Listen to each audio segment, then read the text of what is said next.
We never know where life will lead us or what may hinder us along the way. But while every day can feel like one big question mark, it doesn't have to. With the right insights, strategies, and solutions from Western and Southern Financial Group, together we can look ahead to leave the unknown behind. What's Pro Football Focus doing? Last week they had Brady. This week they got Brady. We're literally doing it differently from everybody else. As a matter of fact, moving forward from this point on, I will not make reference to PFF. Do you not understand that they are that way because you're Joe Flacco? And you just like to discredit things that people deserve credit for. That you can't possibly be expected to defend that. Talk about the game, Sam. So who cares about what people think about us? Yeah, I like football, I like football season, all the things that go with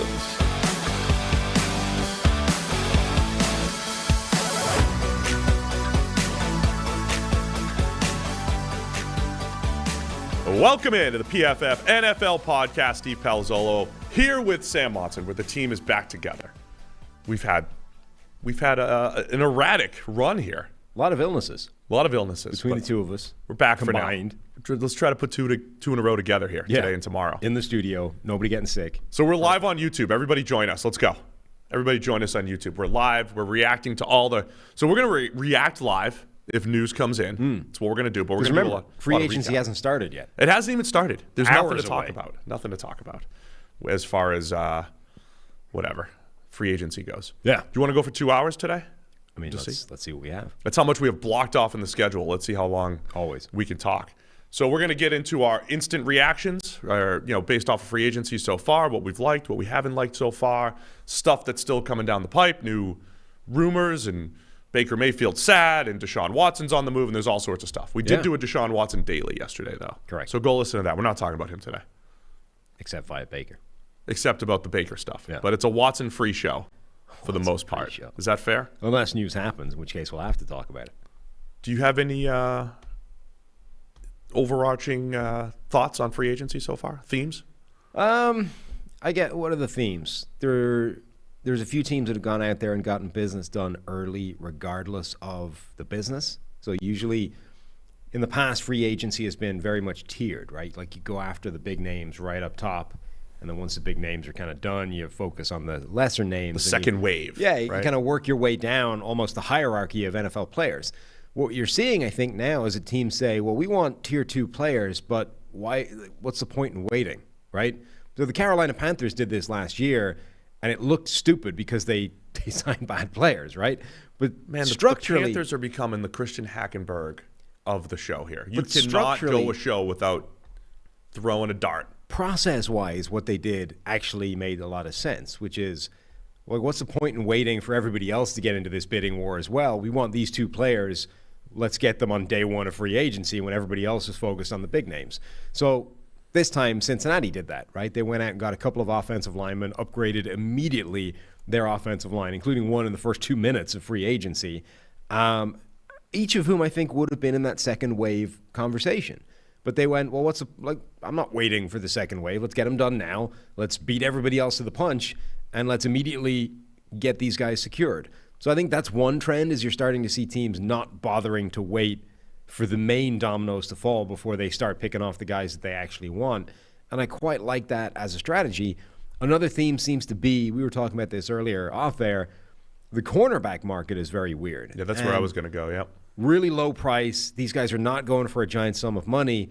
And I wonder if we're just reaching a point where, there's 3 corners in the NFL maybe where you can be pretty confident that they're going to be able to shut down the majority of receivers they're going up against in any given season. Everybody else, it's not random, but it's wildly unstable, and it fluctuates year to year. And it might not be worth paying big money for that anymore. Yeah, we've talked about this before, right? The idea of stability from year to year, or what can you predict from year to year? And I think, certainly we know from a PFF standpoint, just using our grades or using wins above replacement or whichever metric we use, our numbers do a better job of predicting trench play as far as offensive line, defensive line, I think the NFL historically has done a better job of identifying those players. Identifying good coverage players who can be consistent year to year is always a challenge, right? There's always, Hall of Fame caliber players that you could bank on, the Darrelle Revises or Richard Shermans of the world, Chris Harris, maybe up in that boat. But most of the time, just back seven play is so much a product of who you play, right? Of schematic stuff, but also who you play offensively and how difficult your schedule is and all that. So predicting coverage play is challenging, no matter what you're using, whether it's PFF grades, whether it's just pure scouting, whether it's traits-based analysis, whatever it is. So I do wonder if NFL teams, to me, what I'd sum it up as they're paying more for certainty, and the perimeter players, receivers and corners, where there's more volatility and more payoff. By the way, there's more payoff if those guys hit, but they're more volatile. I don't think teams are paying for those positions as much. Now, the Jags have thrown the market out of whack a little bit with the Christian Kirk deal. But other than that, like you're not like Allen Robinson's still out there, right? You're not seeing break the bank type of moves for receivers. Chris Godwin hasn't signed a long-term deal yet with the Bucs. You got franchised. Devontae Adams still figuring out his long-term deal with the Packers. He's been franchised. So there's a lot more conservative moves, I think, at receiver and corner. The other thing I was thinking is this because of surplus issues at receiver, right? Is this because the NFL has had an influx of receiver talent, as we've talked about, and there's been far more drafted, and that means there's going to be some good players hitting the streets at some point. So that second wave of free agency isn't now. It's going to happen at some point, when maybe even after the draft, when good receivers get pushed out. And then from a cornerback standpoint, we saw the NFL play a lot more zone last year, right? Are they this in the weeds in their team building discussions? Are more teams just relying less on man, more on zone, where it's not that you don't want to have good corners, but you can deal with a lesser cornerback room if you're playing more cover two, if you're playing more conservative type of coverages rather than playing old school press man. I mean, the receiver market, I think, is kind of chaotic right now, generally, because there's a bunch of different contracts that are throwing it out of whack. Whereas, like most positions, the contracts all make sense within a certain distribution. With receiver, you already had the DeAndre Hopkins contract making a mess out of everything, which is why the Devontae Adams thing is still ongoing, right? Because the Packers, Devontae Adams has been saying, I'm the best receiver in the game. I want to be paid like the best receiver in the game. Reasonable. The Packers have been, again, reasonably saying, yeah, but the DeAndre Hopkins contract is just such an outlier. We don't want to go there. So there's been this standoff between the two. Now you've got a Christian Kirk contract out there as well, throwing it out of whack. And all of a sudden, you have a bunch of different contracts that are kind of all over the place with wide receiver. So I think that makes, say, an Allen Robinson deal just a difficult one to get going. And I wonder if some of the wide receiver stuff is simply because it doesn't have this like nice, neat, linear progression of contract values. They're kind of all over the map, and that's causing some problems when it comes to these free agent negotiations. I think that's definitely a big part of it, right? DeAndre Hopkins being a big issue here. Anything else from a trend standpoint? I think those are the big ones that stand out for me, right? It's the teams are paying for certainty, and I think what you said is getting the players that they want, but at the right price too. The guard market too. We've talked a lot about guards, right? We discussed some of those, our favorite moves on the PFF NFL Daily today. Some of our favorite moves, a lot of them are guards. When we were fixing your team in 5 minutes over the last couple of weeks, we mentioned a lot of teams that just need to fill out starting spots along their offensive line, and I think teams have done a pretty good job of finding those players. And here's the other little trend too. A lot of those guards that got signed are guys that have gotten better in years 3 and 4. The Austin Corbett's of the world, the Connor Williams of the world, guys who maybe started out slow and then became pretty good players as they got better. Alex Kappa's continued to improve every year. Ted Karras kind of came on late. All those guys are signing good contracts. I do wonder if that's another trend around the NFL. There's this debate about whether or not, because you only get a guy for 4 years, right, when you draft him.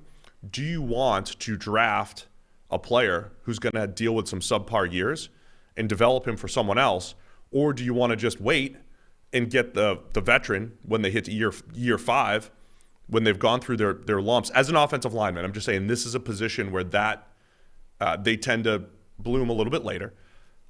Is that, something you want to do? So not to completely give up on offensive line in the draft, but maybe that's a viable strategy.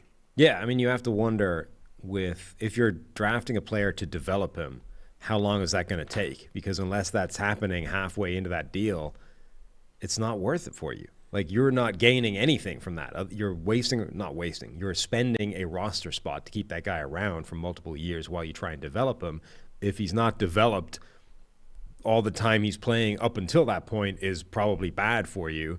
And then potentially you lose the guy as soon as he ends up being good, or you have to stump up big money to keep him, like Noteboom with the Los Angeles Rams. Now, the one thing that offsets some of that is if he then walks away and signs a big contract, you can get the pick back, right? You get a compensatory selection back, potentially. So it's not a total loss. But I do think this whole landscape now is not easy and not simple, and there's no one way of doing it. We're seeing the Los Angeles Rams pioneer a very different strategy of team building and how you play draft picks and all this kind of stuff. And the compensatory picks just got announced. The Rams get 5. So again, they're picking 8 times in this draft. The idea they just trade away everything, not true. They trade away the picks of substance, but they have a pick in the 3rd round. They have 8 picks in this draft. They do have draft picks. So how teams play the compensatory system and the net loss or gain from free agency is still an interesting aspect. Yeah, I want to get into some of the team-centric stuff, but first, the NFL Podcast, the PFF NFL Podcast, is sponsored by Western and Southern Financial Group. While you focus on your roster moves, Western and Southern helps advance your money moves. Buying your first home, planning to start a family, wondering how to make your money grow? Well, Western and Southern's playbook of life insurance, investment, and retirement solutions helps you rest assured on game day. Team up to understand needs and address goals with a game plan built just for you. Get started at westernsouthern.com/PFF. All right, let's get into some of the team specifics. We have a lot of people saying we don't talk about the Ravens enough. It's probably like 2 people. Okay. But Ravens signed Morgan Moses. They did. Should we save that for later? I mean, that's the guy. Second straight year. Do you have like a video prepared for him as well? Not until he retires. Okay. And he might be a couple years away from that, but we'll have a retirement video for Morgan Moses. Now, he might be even better. He's probably better than Villanueva. Yeah? He's better than the great Villanueva. Villanueva's done. We did our send-off. Team Morgan Moses. Guy doesn't miss time. He's durable. Just a beautiful, slightly above average right tackle. That's great. Is he going to start? What? Is he even going to start? Yes. Over whom? Patrick McCarry. Yeah, McCarry's going to be their swing guy. McCarry can play McCarry's an all 5 positions guy. Why isn't Morgan Moses the swing guy?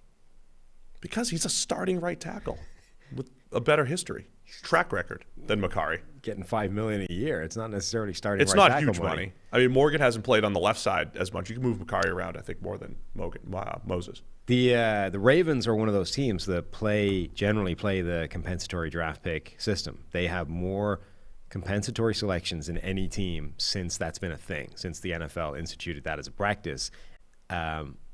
Several more, in fact, which is particularly interesting because the Ravens, the system came in before the Ravens were the Ravens. You know what I mean? So there's a couple of years where they literally weren't a thing. They were the Cleveland Browns before this was even being counted.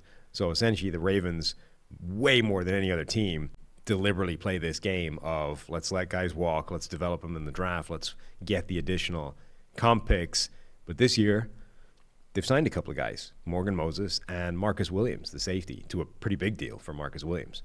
It does seem the Ravens signed Earl Thomas a couple of years ago. They dive into the safety market a little bit. There's rumors about Tyrann Mathieu. I think those were before Marcus Williams signed. I assume they're not going to bring Tyrann Mathieu as well.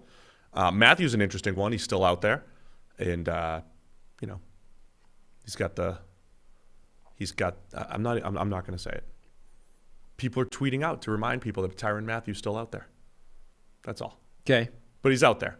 Anyway, the Ravens with Marcus Williams. He's a very good player. I think too many people remember Marcus Williams for the Minnesota Miracle. He needs to find some other signature play because it's still the thing that you remember Marcus Williams for, even though since that point, and in fact before that point, he's basically been good every year of his NFL career at everything. But the worst play he's ever had in his life was face down, launching himself at the floor, while Stephon Diggs climbed over the top for a catch that eventually became the Minneapolis Miracle. When all anybody remembers is that picture of Marcus Williams just looking at the ground as he points his head forward nowhere near the play. It's unfortunate. The dude deserves better than that. Again, we mentioned how difficult it is to find consistency on the back end. I do think when you find it, though, it's meaningful, right? And Williams has been 4th, 7th, and 7th in overall PFF grades over the last 3 years as far as safety goes.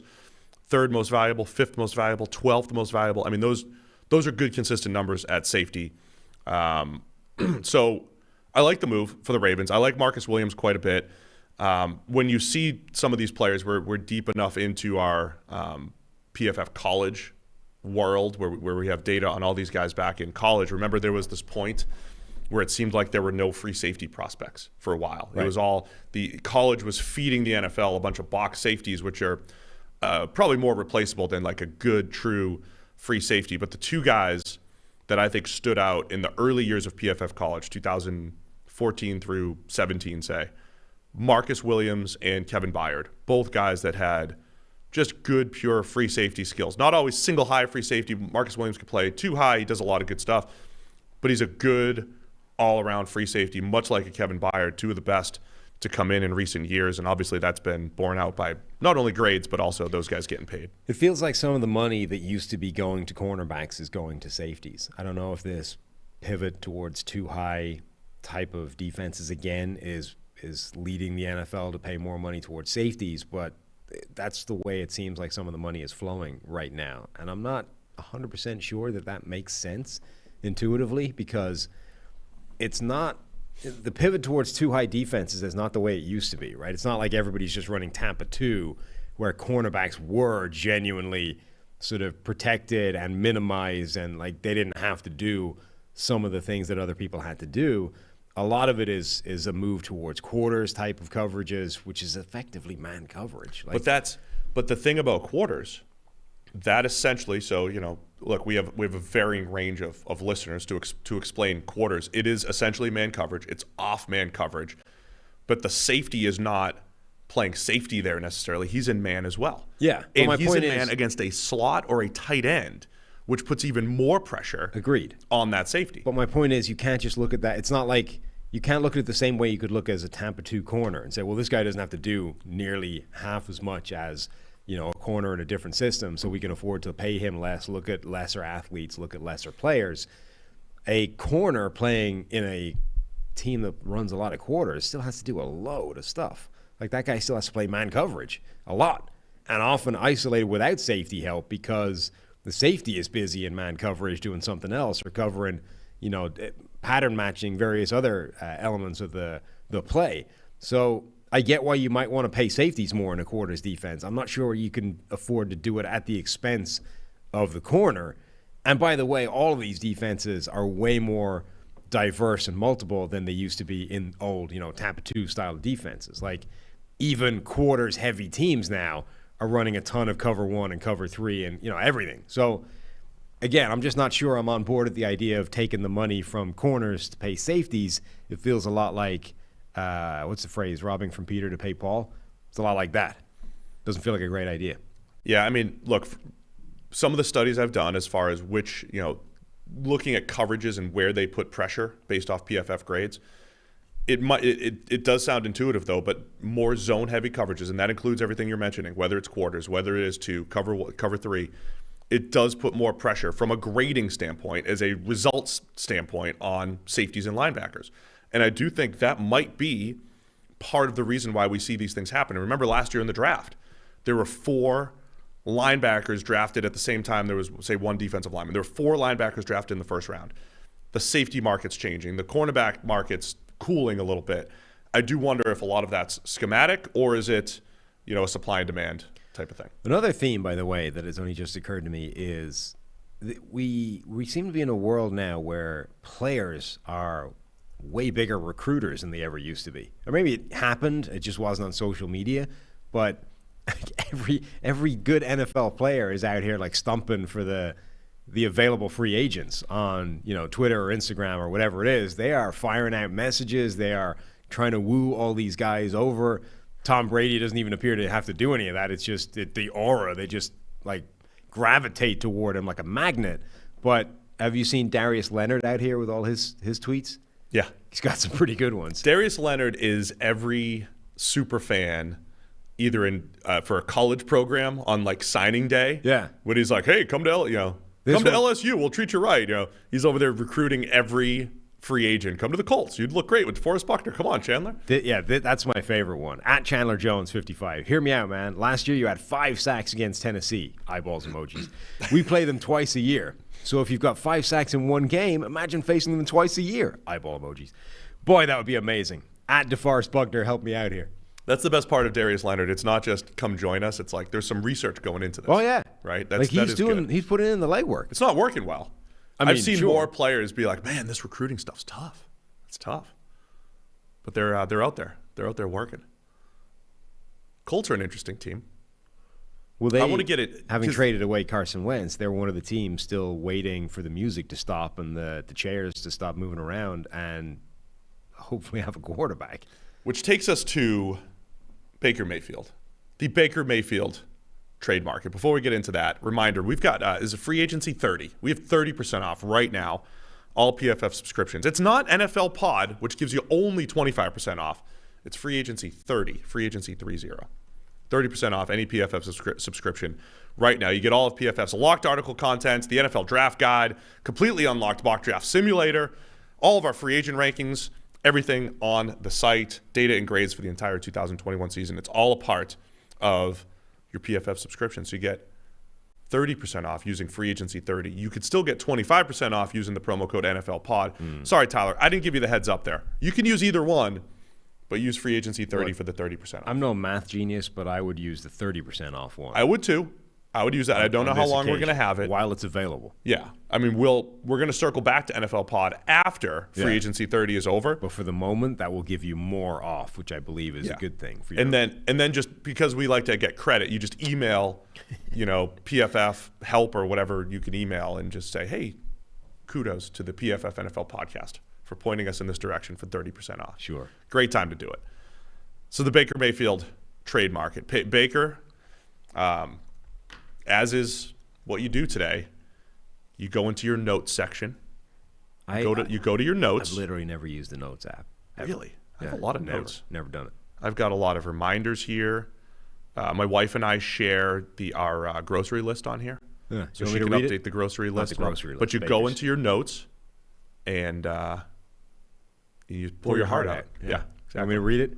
Yeah. Cleveland, comma. Oh, see, we should wait. We need some music for this, I think. Need some music? Don't you think? Maybe in the audio version we could get some music in here. The past 4 years have been nothing short of truly life-changing since I heard my name called in the draft to go to Cleveland. That's not a message with a hidden meaning. This is strictly to thank the city of Cleveland for embracing my family and me.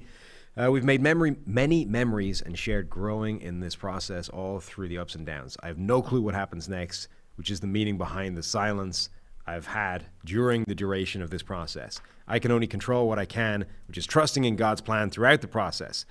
I've given this franchise everything I have. That's something I've always done at every stage and at every level, and that will not change wherever I take my next snap. Wherever I take my next snap. Whatever happens, I just want to say thank you to the fans who truly embraced who I am and the mentality that aligns so well with this city's hardworking people. Cleveland will always be a part of Emily and my story. We will always be thankful for the impact it's had and will have in our lives. Sincerely, Baker Reagan Mayfield. I hope our mics picked that up. No, I don't think they did, but Tyler's Browns fan producer Tyler is screaming at us right now. He's trying to cut this entire segment. He didn't even read the goodbye out of disgust. I like that he dropped his middle name, Reagan. Yeah. He did. It adds a little something. BRM. That sounds pretty. BRM guy. I mean, that doesn't sound good. It sounds like Baker's expecting not to be there, which, to be fair, is reasonable given, the team is out here trying to woo Deshaun Watson. They're sending emissaries to Watson. Glass half full guy, me over here again. Here's what it's going to be. The Watson deal fails for the Browns. Probably. And all you need, I've heard someone else bring this up before. Baker's the chip on his shoulder type of guy. He's the underdog. Yeah. But you can't be the underdog when you're the number one overall pick. I mean, you can. But no, you're not. You're the number 1 overall pick. Not enough people are doubting you. Now the people are really doubting you. So here's the thing, right? That's what Baker's always fed off of. Nothing's really changed. But the Browns are entertaining Deshaun Watson. Yes. They have a trade offer out there. Yeah. So I think this is a hedge by Baker. But right? If the trade goes through, I'm out, obviously. Sure. But for the Browns, if the trade doesn't go through, I think you're going to get the uber-motivated Baker, right? He might cut down on the commercials this offseason, try a little harder, even though he said he's tried as hard as he can. You're going to get motivated Baker this year. Year 5, contract time. You're going to get the best of Baker Mayfield. It was a contract time last time as well, and he shit the bed. But he tore his shoulder out and stuff because he's gritty and he's a competitor and he tried to make a tackle. Yeah. Let me finish my point, Sam. I was trying to make a whole point, and you have something to say. I'll let you go. What's your point? It's not a goodbye. It's a hedge. It's like, if I get traded by Cleveland, and then the Browns aren't going to trade him because the Watson thing's going to fall through. Watson's going to New Orleans. He's going to be a Saint. Just a team. Right. Saint. Yes. And then Browns get the best of Baker Mayfield. They're going to roll with him. Motivated Baker. Okay. All right. We go back to the start of last year. Week 2, Baker tries to make the tackle. Makes the tackle? He made it, right? Didn't he stop the guy? I think he made it. Okay. Makes the tackle. Tears his shoulder in the process. Right? Yeah, like terrible interception. Saves the play. Makes the tackle. Tears his shoulder. Probably not worth it. So from that point, it's like, well, he's going to play the entire season, grit it out through the torn shoulder. And I was making this point all the way through the season. All he's doing is putting himself in a worse situation by playing this. And honestly, you have to ask some questions about the front office that's letting him do that. Because the whole thing was Baker Mayfield is supposed to have a career year, and then we re-up him to the big contract, and everybody's happy. And we're a playoff team, and we're contenders, and blah, blah, blah. And the longer last season went, the less likely that was happening. And in fact, it was just disintegrating. The team was worse. He was worse. The contract was evaporating up in smoke, blah, blah, blah. All those things just went. And the player is always going to try and fight through it, right? So somebody has to be controlling that. Somebody has to take it upon themselves to say, this is not fair to this guy to ask him to do this. But they didn't. They got him out there all the way through until the season was gone. And then he finally sat down and had the surgery. So now we're in this situation where obviously the contract is gone. You're not going to give him the big deal after the season he just had. But you also have to be aware that last season's Baker Mayfield is not the real Baker Mayfield because he played with a torn shoulder all year. So you've already picked up his 5th-year option. At the end of a 5th-year option, you also have the option to franchise tag him. You're now in this situation where you're probably rolling on a series of 1-year guaranteed deals. But you're also going to have your eye open because you can't possibly be sold on Baker Mayfield yet, which isn't to say it's all his fault, but as a team, you simply can't be sold on him 100% yet. So we were saying, yeah, Baker is probably your quarterback for next year, but you're going to have your eye on the market, right? You're going to at least be entertaining the options. The problem is the option that they appear to have entertained, at least publicly, is let's go and trade the farm for Deshaun Watson now that the criminal charges have disappeared, which just is a terrible look for everybody involved. Which part? The fact that, like, the one public flirtation with another quarterback is Deshaun Watson. See, I think you can't. I know you can't separate the off-field stuff, right? I hate that. Yeah. You are right. If you're not sold on Baker Mayfield, you have to look at the market. If you look at the market from just a football standpoint, Deshaun Watson's the only quarterback that's potentially available here that is a direct upgrade from Baker Mayfield. And the only problem with doing that, this is another one of those cases where, in theory, this is exactly what you do, right? You survey the market, you at least entertain the other options and see what's available and see if you're capable of upgrading the way that they would be to a Russell Wilson or an Aaron Rodgers or a Deshaun Watson. But as soon as that goes public, this happens, right? Which is Baker Mayfield is upset and butthurt about it all, and everything's bad. Now, I do wonder, teams seem to fumble this part of it so often, and I don't understand why, right? Baker Mayfield, the point in his statement, with blah, blah, blah, where is it? I have no clue what happens yet, or what happens next, which is the meaning behind the silence that I've heard during the duration of this process. Why? How hard is it to like call Baker Mayfield up and be like, hey, Baker, thanks so much for like playing like ass last year because you played through a torn shoulder. Because of that, we're going to at least look at the other options at quarterback this offseason. And as your thing, that's leverage, man. That's leverage. Like, you use poor performance against the player in negotiations. Like exactly. So the contract, your long-term contract, it's not there anymore, right? It's disappeared. We're not giving you that because we can't possibly be sure that you're that guy. And honestly, you were that bad that we're going to start looking around and seeing what else is out there. And just be aware, right? Just be aware. You might hear Cleveland Browns connected with names such as Russell Wilson, Aaron Rodgers, and Deshaun Watson. You know, just put it on your horizon. It might come down the pike. Doesn't mean we're going to go after those guys. Just means, you know, we're talking. We're on the phone. Why would you not tell him that?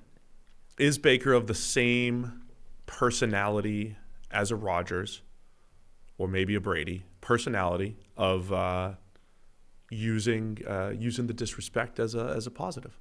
Sure, but like, so then you just disrespect him. Okay, but that's my point. So, but you're disrespecting him anyway by telling him. My point is, in what is the downside to telling him that this is likely to happen? What's the gain, I guess, to complete radio silence? The downside to thanking him for playing through injury. First off, you don't have to thank him. Whatever. Like, my point is simply, what is the gain in not picking up the phone and telling him that you might be talking to other quarterbacks this offseason? I don't know. So why not do it? Why not give the dude the respect of saying, "Hey, we're gonna start." He said the silence. Yes. See, I initially read that as his silence, but you know, I tend to skim. So I thought he was talking about that he has had. The silence that he has had. So I initially read that as. To me, that means that they blanked him. See, I read that differently, and I read that as a very self-centered quote, which is like, "Hey guys, I haven't talked to him. I've been quiet through this whole thing, right? Okay. I've been taking the high road during this whole thing." When it's like, it's just business, man. Like it's business, and it should be expected. This is why you need to have people writing your statements so that they're clear. Yeah. Right. Right now, we don't know. So you think that the Browns have gone radio silent? Yeah. I see it as self-centered Baker being like, "Hey guys, I've been taking. I'm taking the high road here. I've been quiet while these rumors have surfaced. Okay. I usually like to take to social media, and I have restrained myself." And honestly, by the way, like probably every quarterback. There's literally no grammatical way of identifying which is which. That's all right. Good. So we each have our own interpretation. Perfect. That's great. Okay. Where were we going with all of this? Well, we were arguing about something that's no longer possible to argue about because his statement is unclear. So forget that for a second. Here's what I would say. From the Browns' perspective, you're going to look around the market. Who are the better available quarterbacks? As of right now, unless you're calling the Raiders about Derek Carr or calling the Vikings about Kirk Cousins or calling the Falcons about Matt Ryan, I don't think there are any other quarterbacks either in free agency or in the draft that you say are better than Baker Mayfield. Jimmy Garoppolo is probably even. But Garoppolo in Cleveland... Is Garoppolo even? Maybe. He may be as good as Baker Mayfield, and he's definitely more hurt. He's the same. I mean, he's a similar guy, and here's what I would say. And as I tweeted out earlier today, the most difficult thing about all the Baker stuff has been inconsistency, unpredictability of his play, which generally that is usually the definition of a mid-tier quarterback. You don't know what you're going to get. That also describes Jimmy Garoppolo. It also describes Derek Carr. It also describes Carson Wentz. It also describes Marcus Mariota when he was in that tier, Jared Goff. Like, it describes a lot of quarterbacks.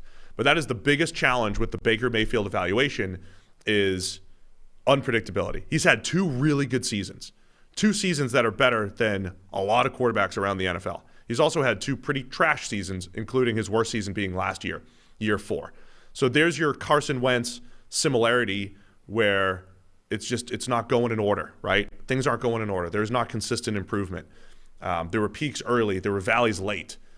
That is the biggest challenge with the Baker Mayfield evaluation right now But other than Deshaun Watson, assuming he's available to play, there's not another quarterback on the market that you could say is going to be more consistent or predictable or whatever. So there's not a better option than Baker Mayfield. So I think from the Browns' perspective, you explore the Watson stuff. If you fail, you come back to Baker and say, you're my quarterback. Because it's not a bad deal to have Baker on a fifth-year option playing for a contract with 2 franchise tags potentially as the next thing for the Browns while they continue to explore the rest of the market. I mean, Baker could be their guy going forward for this year and maybe even beyond. Well, that's the thing, is that if this is what they should have been doing in terms of exploring alternative options to Baker Mayfield. Like, I still think that the chances are, or it makes sense for him to be their starting quarterback. Like, if they don't get anywhere, he hasn't played that terribly. He was bad last year, but last year should not be seen as his baseline because he played all season with a torn shoulder. Neither should I think, like, after that, you're looking at rookie season where he was very good, second season where he was bad, but everything fell apart and everybody got fired, and then third season where he was very good, certainly towards the end. Like, the more that season went on, the better he got. And then last year, which I think you kind of have to throw out because he played hurt. So at that point, yeah, he's going to be the best option you have after those elite options have disappeared. So you check out what's available, and if you have to go back to him, you go back to him, and you're only stuck for $18.5 million, the fifth-year option. And if he plays terribly, you're definitely moving on. If he plays really well, you can either franchise tag him or give him the big contract then. But this is what the Browns should be doing. The only issue is when it becomes public, all of a sudden your quarterback, the guy that you actually have right now, gets really upset by it. All right, let me turn it this way.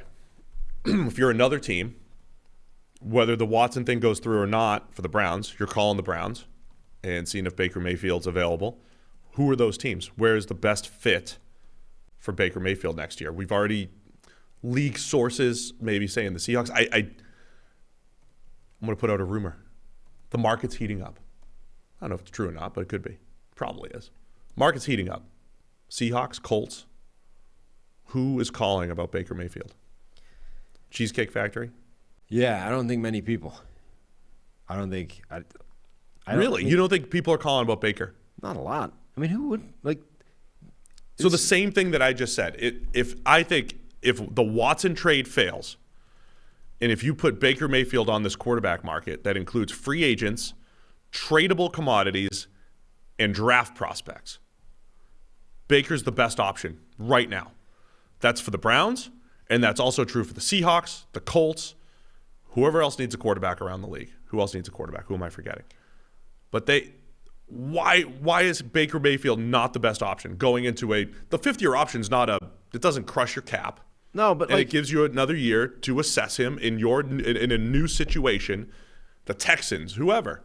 How many teams, when you need a quarterback, how attractive is another team that needs a quarterback's cast off, is my point, right? Baker Mayfield, we've reached the point where the Browns cannot give Baker Mayfield a long-term contract because they don't believe that he is their franchise quarterback. I remember this is a franchise with an insane incentive to call anybody their franchise quarterback because they're the team with the jersey with like 1,000,001 names on it that Baker Mayfield halted. So as much as anybody in the league, this team is motivated to just slap that tag on somebody and roll with it for a while. If they are done with him and trying to get rid of him, that's not a good sign. That's like, when Bill Belichick calls you up, right, and is like, hey, I've got this random linebacker that I'm looking to ship off for a 7th-round pick. You interested? Immediately, that should just be setting off alarm bells, right? Like, just on its face. You're like, hang on. Why would you want to get rid of a linebacker that's been playing really well? That doesn't seem right. When the Browns are calling you up, being like, hey, we got this great quarterback you might be interested in. What do you think? No, you're calling the Browns because you read his notes. Right, but when you say, hey, I've got a 3rd-round pick I can give you, and they're like, sold. That should immediately start setting off alarm bells in your head. I don't know. Because if you're the Indianapolis Colts, who do not have a 1st-round pick, what's your fallback? You're Marcus Mariota or giving something up for Jimmy Garoppolo? Do you trust Jimmy Garoppolo more than Baker Mayfield? You don't. I know you don't. Do either. What? I don't want to do either of those things. Okay, so for the Colts. Let's start with the Colts. Provide an alternative. What are the Colts going to do at quarterback? I don't know. This is the problem with all the analysis. Like Carson Wentz gets traded to Washington, and everybody's like, "Oh, you idiot Commanders! Why would you trade for Carson Wentz?" All right, fine. Give me an alternative. Who's better than Carson Wentz, and how are you getting him? I mean, for the Commanders, you sign Jameis Winston for a bag of peanuts. There's an alternative. Cost you anything. Great. Not most people aren't bringing an alternative. What's the alternative for the Colts, who don't have a first-round pick? They just signed Jameis Winston too. Is everybody just going to sign Jameis? Because Jameis is probably going to end up with the Saints if they fail in the Deshaun Watson thing. Yeah. I mean, the Colts have a problem because they decided that Carson Wentz was not good enough, having traded for him. And now you're in a position of the guy you bring in presumably has to be better than Carson Wentz. And, I mean, it's like Garoppolo, Baker Mayfield, they probably are, but it's like they're much the same. You know what I mean? No, you're still in the middle tier. The middle tier of quarterbacks 11 through 23 or whatever that is, that have slight, slight differences, but they're in just the middle class of the distribution, right? Where you can get high-end seasons, you can get trash seasons. With Wentz, you can get a high-end MVP caliber season, you can get one that makes you want to trade him twice, two different teams, right? With Baker, you have one of the best rookie seasons we've ever seen. We have a playoff run with the Cleveland Browns where they lost to the Chiefs by 5. Yeah, it was Chad Henne's Chiefs, but they lost to the Chiefs by 5 in the playoffs. Baker Mayfield did that with the Cleveland Browns in a very good season with no number one wide receiver. That actually happened a year ago. Those things happened. You can invest in that, right? There's 2 trash seasons in there too for Baker. But he's more appealing than Mariota, and he's at least as appealing as Jimmy Garoppolo. Unless you're just looking at wins and losses for Jimmy G. I mean, Mariota might be a viable option. My problem is there's no good option left that isn't completely out of whack in terms of what it costs you to bring in, right? In terms of draft picks, salary, whatever it is. The options that make sense are the ones that don't cost much, so you can dedicate resources somewhere else. That's the Mariota play. Yes. And I've been a fan of the teams in transition, knowing that the options are horrible. I've been a fan of the Mariota play, right? But you're also just like trading for Carson Wentz, you're kind of praying, right? You're praying that you see something better than what you've seen recently. Mariota got run out of Tennessee, where Ryan Tannehill, a career slightly above average starter, has looked like a star for the last 3 years in a similar situation. That A/B analysis is not great for Marcus Mariota. I mean, unless you think he's going to become the next Tannehill, who in a new situation does a similar thing. The Baker trade market feels like what I thought the Cousins one would look like, which is like at some point a team is just going to be desperate enough to not be the team when the music stops with no quarterback, and they're going to do it. Anything, right? Who's that? Whoever the team is at that point, right? We get far enough along in the process that the music is about to stop, and you don't want to be the team starting Sam Darnold or Drew Lock.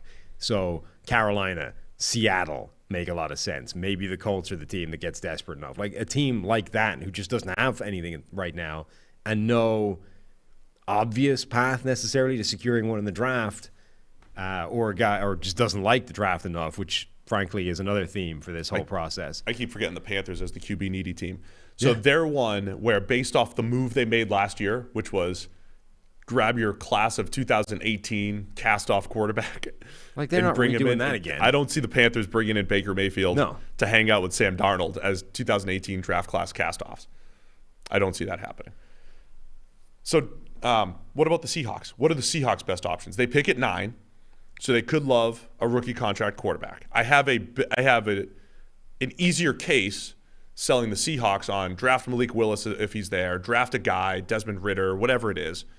Not necessarily at 9, but draft a guy, because you'll have the opportunity to do that and go through the full rebuild in Seattle, because I think that's where they are as a franchise, even with the age of their coach, Pete Carroll. They're in full rebuild mode. Chris Ballard and the Colts are in 5th year of different quarterback. That's what Darius Leonard was tweeting about. That's why he's recruiting everybody. Like, they think they're going to win again. They have a better foundation on their roster. They're in the AFC South. They can compete. They're more likely to make – so I think the Colts are a good fit for Baker Mayfield. And I think the Colts should look at Baker as much as they look at Mariota. You weigh the balance sheet. I think Baker's a better player. It has higher upside than Marcus Mariota. You weigh the balance sheet, though, because what else do you have to give up to get him? Yeah. Versus Mariota perhaps being on the cheap and you keep your draft picks. I mean, Seattle, to me, makes sense to draft somebody on the basis that they've just torn down the entire thing. Like, this roster is now in pieces. There's nothing there. Like, they are committing to a full rebuild, at which point, what's the point in bringing in a Baker Mayfield? Unless the Seahawks loved Baker Mayfield as a prospect, and they think that, hey, throw out last year, throw out 2019. At that point, you've got a quarterback that's got a couple of pretty good seasons under his belt, was a number 1 overall pick, and we think we can turn him into whatever, like the perfect don't screw it up quarterback that Russ never was, right? The guy that will hand it off 25 times a game and be thankful that we let him pass the ball every now and again. Like, maybe he's Pete Carroll's dream quarterback in some weird, like, alternate reality, and they convince themselves that Baker's the guy. Other than that, like, what's the benefit? You're going to suck this year. Don't you want Baker with a nice motivational speaker like Pete Carroll? Pete Carroll? Yeah. Go out there, Baker, and don't do anything other than hand it off. Yeah, but he'll be motivated to do it. Pete will get him to do it. I want to address the elephant in the room, but first, it's an elephant in the room. Yeah. There's an elephant in the YouTube chat that I'll address. Okay. After I tell you about our friends over at All-22 unveiling the newest fantasy football game that hundreds of PFF employees have been playing. All-22 uses weekly PFF grades as one of its main scoring components, as well as, positional value, and it tests your ability to build a full 53-man roster, including the offensive line. So as you're seeing all these offensive line signings and seeing PFF say, great guard signing, this matters if you're playing All-22. Keep paying attention to the guards and the tackles, defensive linemen, the whole thing. If you've ever dreamt of sitting in an NFL front office, or if you enjoy the scouting process, you're going to want to check out All-22. So you can join the waitlist on all-22.com with nothing more than your email. If you join the waitlist before the NFL draft, you'll receive a special promo code for your All-22 subscription. Waitlist users will gain access to premium content like inaugural draft guides, in-season strategies, feature release announcements, and more. By the way, I hope I'm getting those. I hope I'm signed up for all of those. Did you find the elephant yet? No. Okay, good. Be sure to follow at all22_PFF on Twitter. All22, less fantasy, more football. A few people in the chat have mentioned, and this is amongst friends here, and because I'm the nice guy on the show, and you're not as much the nice guy on the show, and you're pretty quick to, attack my appearance, my hair, my height, and all that stuff. Yeah. And I'm generally nicer, but I still feel like we're amongst friends. You, me, and the millions. Safe space. Safe, very safe. You have a very shiny head today, Sam. Your head's very shiny. Yeah. It's been brought up a few times. So I just don't know. Is this the plan going forward? Do we have any, do we have, I know you're new to this. It's blinding our viewers. Yeah. So we need to do something with your shiny bald head. Well, at the point where you don't have any hair, your options are limited. You know what I mean? Yeah. Like, you shave the thing down, and that creates this problematic.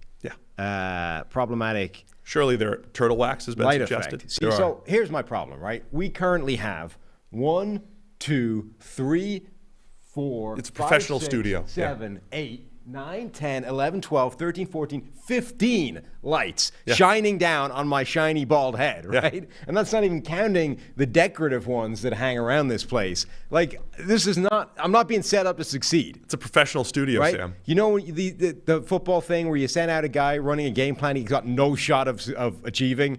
You're setting that guy up for failure. 15 lights shining down on a bald noggin with no hair on it is setting me up for failure. You do kind of look like you just got your playbook this week, not going to lie. So, look, I go out here, I shave the noggin. At that point, I need some lighting help. Okay, let's assume the lights are going to be here because you know what? They're going to be. We might need a plan B here. So, well, I can't regrow bald hair. You're going to have to hit makeup before each show. Is the turtle wax an actual thing? Does Soul Glow work for you? Or is that going to work the opposite? We're going to have to get Ashbrock in here with the mattifying powder or something. We need the mattifier. Maybe just wear a hat. You just wear a hat every day. Here, I'll tell you what. We'll fix this right now. Just throw your helmet on. This will help for our viewers. All right, let's go. Yeah. Fixed. Someone says he's more blinded by Steve's dashing good looks. I appreciate you. I mean, look, I fixed it. That is much better. There's actually less glare off the helmet than there was off your head. Yep. All right, next. There's less glare off the visor. Yeah. Actually, I'm not going to lie. The visor was kind of blinding me when I look at you. Good. And it's win-win. Everybody's better off here. Ideal. See, somebody already suggested it. I deal with the lights making me look like a ghost sometimes. Yeah. Because I don't think it's a tremendously advantageous lighting situation in here between making you look like Dracula, highlighting my bald ass head. It's not setting us up well. We're struggling with the lighting. This is supposed to be, a very expensive, fancy studio, and we don't look well with the lighting. Yeah, and full disclosure, I do look pretty pale. Thank you, Jarvis Juice. There's no way that's a real person. That's like your mother or something. That's Jarvis Landry. He's there. PayPal's in here. Oh. PayPal. Can we get a sponsorship? It's PayPal. Hit us up, NFL Podcast at PFF.com. If you're a real PayPal, get you a good rate. We do put powder, as they call it, for the big shows, for like the draft shows and the live shows and all that stuff. We have in the past. It's been quite some time. Once COVID kind of normalized, working from home and Zoom calls and stuff. My kids are in every other shot. Yeah, we were like, to hell with that. I'm not putting on the makeup and the mattifying powder and stuff. Yeah, but I'm just saying we have. I'm not doing that 3 times a week for a podcast. Well, that's what I'm saying. Yeah, so we'll just wear the helmet. It looks good. Looks Fine. good. Perfect. What's our next topic here? I said we were going to get into teams. We're going to get into some teams that we've enjoyed here, that we've liked. We mentioned the Chargers night 1. I think they're a good place to start. Okay. Chargers are doing some good stuff. They are. J.C. Jackson. They brought back Mike Williams. You get some depth on the defensive line. A lot of defensive help here for the Chargers. Let me go to our deal grader and pull out what we've looked at for the Chargers. Yeah, I mean, you bring in Khalil Mack by a trade. You bring in Sebastian Joseph Day to solidify that interior. The Chargers, remember, Brandon Staley came to this team fresh off coaching the number 1 defense in the NFL in the Los Angeles Rams, right? And when you looked at some of the personnel the Chargers have, you're like, wow, Staley's going to do some special things. We've got the player, #number 33. We've got Joey Bosa. We've got some pieces to work with here. This is going to be special.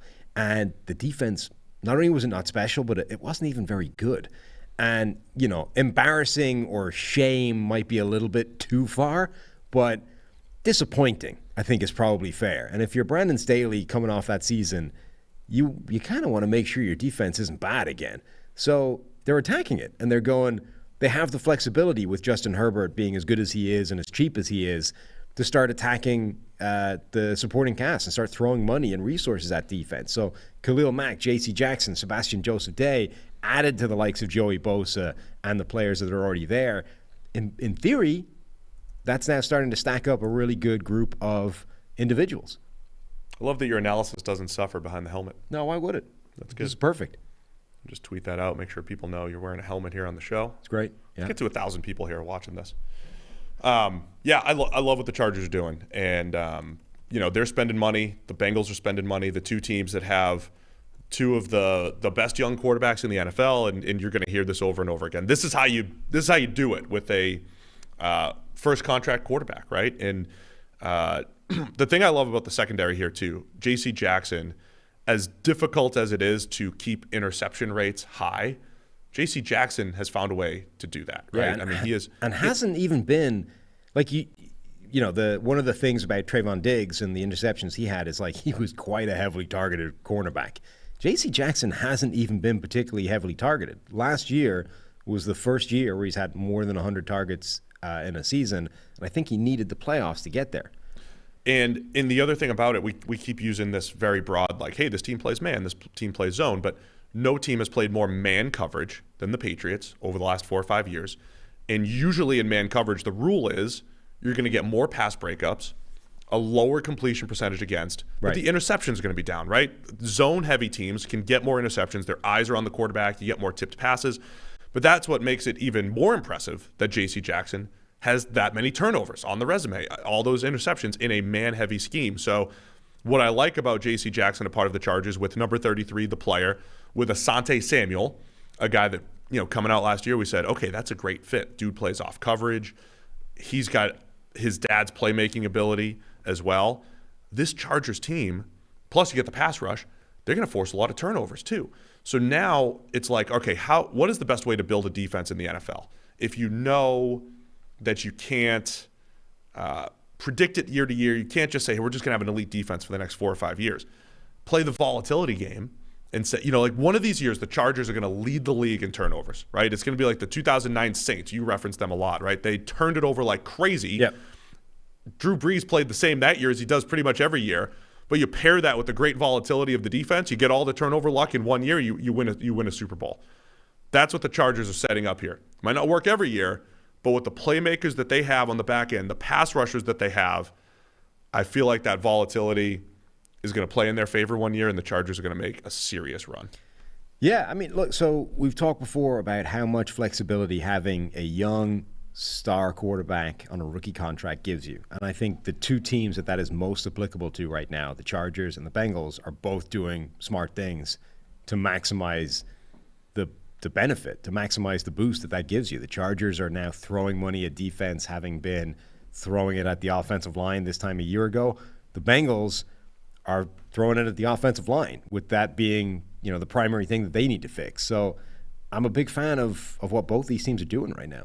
So the Bengals have brought in 2 starting guards, Alex Kappa, Ted Karras. Karras could play center. I'm calling him a guard for now, but absolutely could play center, brings in some versatility. Sneaky, productive starter when he's played for the Patriots or Dolphins the last couple of years. So love the Karras move. They bring back B.J. Hill for a reasonable price. He's right. It was a weak interior defensive line class. It might be too much for B.J. Hill, but man, again, the depth isn't really there, and he played well for them last year, and they brought back Jesse Bates on the franchise tag. So I think the Bengals are definitely doing some good things. We mentioned the Ravens. I like what they've done. I also like what the Jets have done overall. This is multiple years now. I've liked what the Jets have done. So at some point, it needs to pay off in wins. But I mentioned this on the PFF NFL Daily today. Jets have as much draft capital as any team in the league. But they also have all this cap space, but they're filling the needs of their roster right now. Starting guard Laken Tomlinson, bring back Braxton Berrios as a slot wide receiver. You have a starting tight end now in CJ Uzomah. You have a starting corner in DJ Reed. And I think Bryce Hall on the other side, paired with a DJ Reed, that's a pretty good 1-2 punch, I think, for the Jets. There's still more to do there.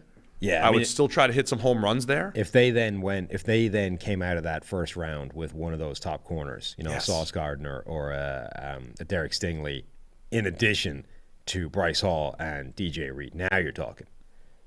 I thought they were doing something with your. No, that's just my head. Yeah. And so Jordan Whitehead comes in at safety. It's pretty hot in here. Is it? Yeah. You can take it off. I mean, it's okay if no. you want to finish the show. I wouldn't want to upset the people that are there and that are distracted by my shiny bald head. So anyway, the Jets fill in some needs here, and again, I think that just opens up the possibilities. I also think pass rusher at 4 that Jets fans have been talking about. I do with DJ Reed signing. I think that's absolutely more and more in play. But if they come away with a Kayvon Thibodeau, some sort of pass rush presence plus whichever receiver they like the best, whether it's one of the Ohio State guys, whether it's Drake London at 4 and 10, you're looking at this Jets offseason and saying, boy, they did some work here to improve this roster and build around Zach Wilson. Now, I don't want to say complete counterpoint is the Jacksonville Jaguars, because I do think if you look at the Jaguars roster this year versus last year, it's better. I mean, they've added better players. The question is going to be the price that they paid for them, and for me, it's not so much this year. It's a lot like what the Patriots just did. Last year at this time, New England spent a ton of money on free agents, and now if you look at their cap this year, all of their highest price, all of their biggest cap hits are the guys they signed last year. That's going to be the Jags a year from now. So you're going to look at a Jaguars team and say, next year, how are they going to improve? Well, they've got a ton of money locked up in who they just signed this year. Brandon Scherf and Foyesade Olakun and Fado Kasi, the defensive lineman, Christian Kirk. How much do these moves hamstring them going forward? I don't know. But they've at least gotten better this year, I think, the Jags. You sent me that chart as if it's like, see, told you. That's about what? the cap hits for the New England Patriots, because you were on this thing all last season. It's like, it's fine now, but next year in the year, like, yeah, like, of course, all their biggest cap hits are the guys they just signed, but they're not crippling. Like, none of them are massive. They're all 10 million, 13 million, and the Patriots still have space. The cap is only going up now that we're out of this COVID. Cap's going up for everybody. It's all relative. Yes. Right, but that's my point. So if you have a bunch of guys all getting paid like $10 million a year, yeah, sure, like 5 years ago in the old cap, that might have been a squeeze. Now it's like, what the hell? It's just the going rate. My point is, right, you know who the free agents are. These are the Patriots cap hits this year. You know what the market is right now, current free agents. Tyler's doing some work over there. Anyway, we know who the free agents are. You know who's available right now. If your cap hits for this year, Matthew Judon is $16.5 million. Hunter Henry's $15 million. Nelson Aguilar is almost $15 million. Jonnu Smith is almost $14 million. Devon Godshaw is over $10 million. Those are your Patriots cap hits for this year for those players. Are those the cap hits you want compared to, say, the other free agents that are available right now and everything else that's available around the league? Is that where you want all of your money to be spent on a roster? I mean, maybe not, but that's like that's my point. That's like a slightly different issue, I think. It's not that they're unworkable or anything like that. Nobody's over 20 million. Nobody's over 16.5 million. But those are your highest paid players if you're the Patriots. And there were a whole bunch of nice additions to your roster last year. But they're still lacking a whole lot of high-end talent and talent that's going to, compete with the Buffalo Bills in that division if you're the Patriots. That was my point. My point with the Jaguars is I think we're going to be thinking about that a year from now. Christian Kirk is going to be making a ton of money, and you're going to look at these other receivers that are available for half the price, saying, I'd rather the half-price guy instead of Christian Kirk. Yeah, but I think you can simplify that entire problem with just the Jags are spending a lot of money on players that aren't great. The end, right? Oh. Like, those algebraic equations that take up like half a board, and you walk up and you cross most of it out, and it ends up just being like X for you. That's what you're talking about here, right? You can cross out most of this problem and come to the conclusion that like the Jags just threw $18 million a year at Christian Kirk. That's overspending. Like the end. That's the problem here. So you look at Jacksonville, and the entire thing feels like we're just spending money to spend money. And look, I think there's a very real point that you probably need to bring up, which is Jacksonville for a while have been a dumpster fire of a team, and it's not in a great place, right? You've been to every, low level, double whatever A team, the Jacksonville Roughnecks or whatever. You must have played there at some point. Jacksonville would have been one of the top cities that I played in. Yeah. There you go. So right? It's not a destination spot, right? It's Florida, tax free. You don't look at the world and go, I want to be in Jacksonville. That's where I want to spend the next 10 years of my life, right? I want to be in Jacksonville, living it up as a young rich millionaire. Yeah. What do you think of the split screen here? I mean, look, it works. It works for me.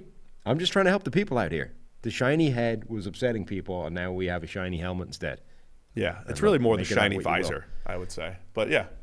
Well, look, you can probably get an idea of the lights. Can you tweet out that picture as well? Anyway, here. Let's get over 1,000 people here. So I think there's a very real, between the fact that the team has been terrible for so long and the fact that Jacksonville is Jacksonville, there's a very real tax that the team has to pay to get people to go there, right? If you're an NFL free agent, where do you want to go? Jacksonville or Miami? Jacksonville or anywhere, like any team. The team is either better or the city is better or both are better.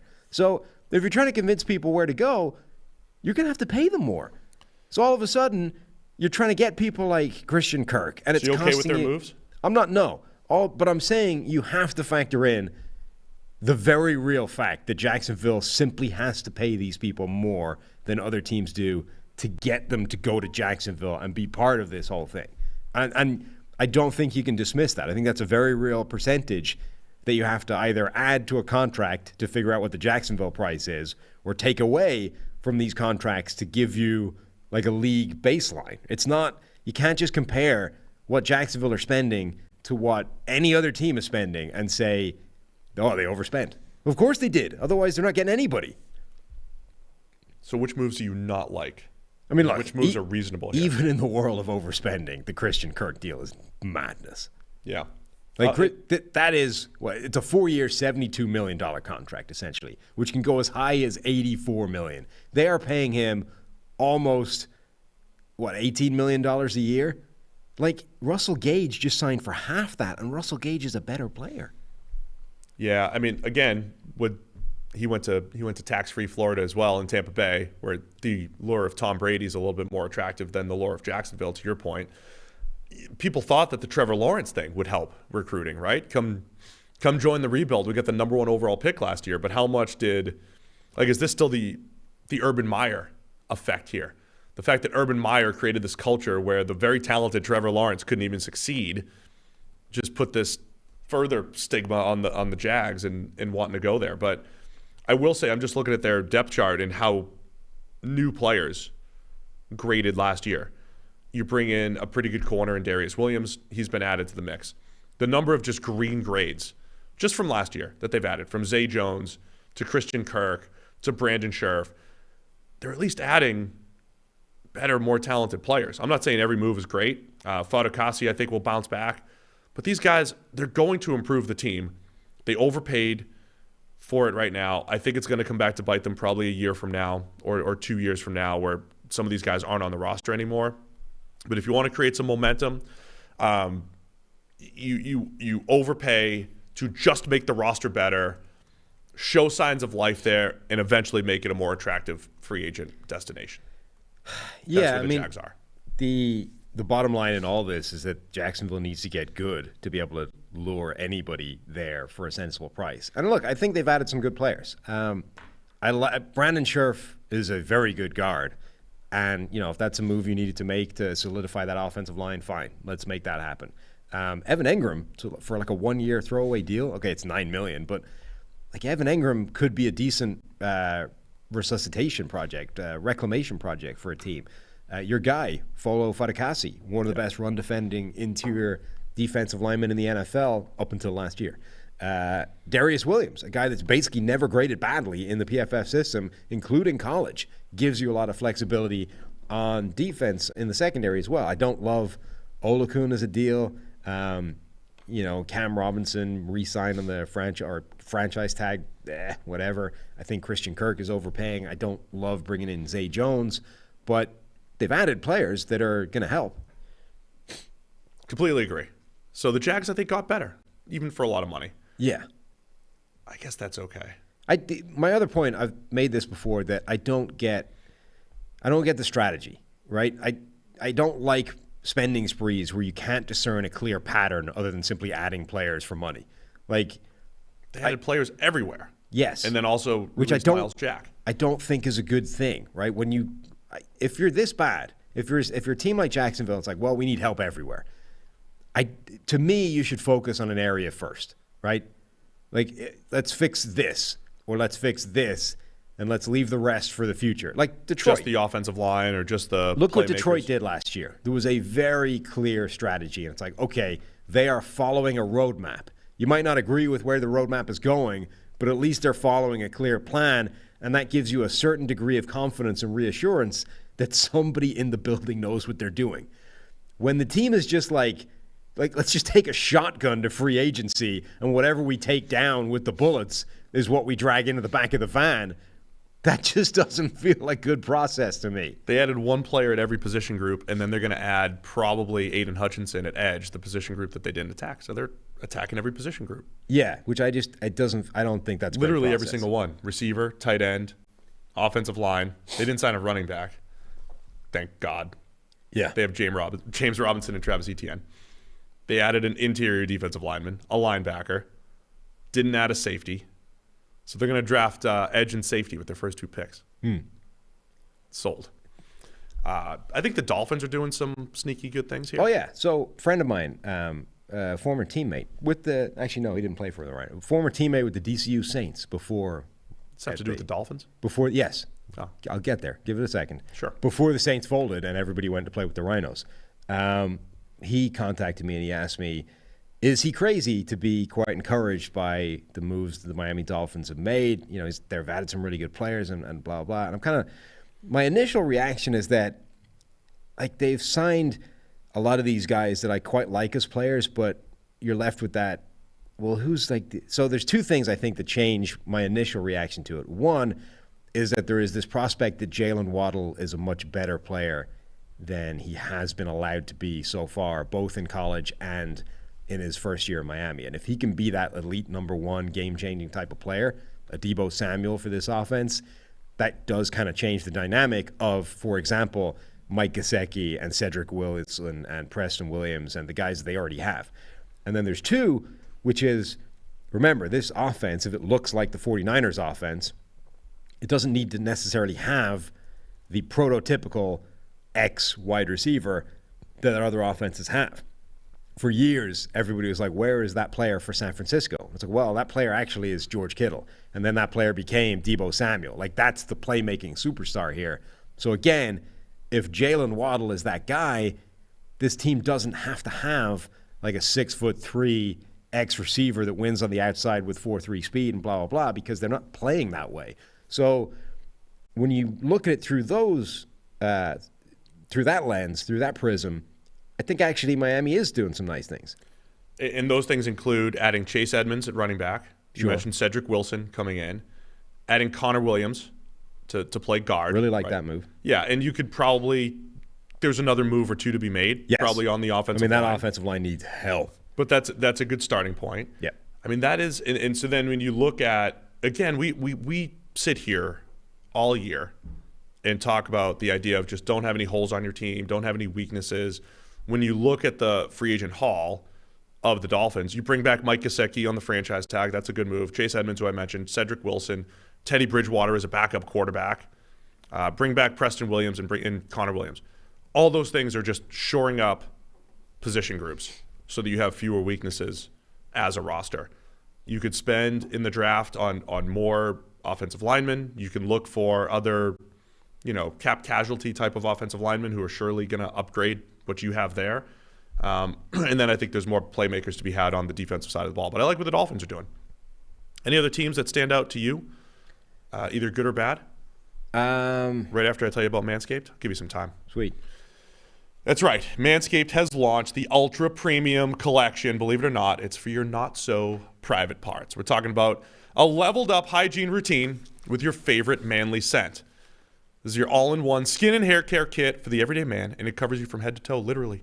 Manscaped is trusted below the waist. Now trust them with the rest.